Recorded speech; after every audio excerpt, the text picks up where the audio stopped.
வள்ளியினிடத்திலே இந்த பண்டார கிழவனாக வந்த வேடத்தை தவிர்த்துவிட்டு வள்ளியை இன்னும் சோதிக்க கூடாது என்று சொல்லி ஒரு அழகுவடி வேலனாக அந்த வள்ளியின் முன்னே நிற்கிறார். சிங்கார வேலனாக அந்த வள்ளியின் முன்னே நிற்கிறார்.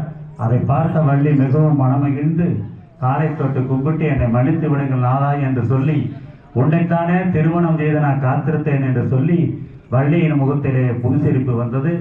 அதை பார்த்த முருகப்பெருமான், அடி கலங்காதே கண்மணியே, அடி கண்மணியே, நடு கந்த சாமி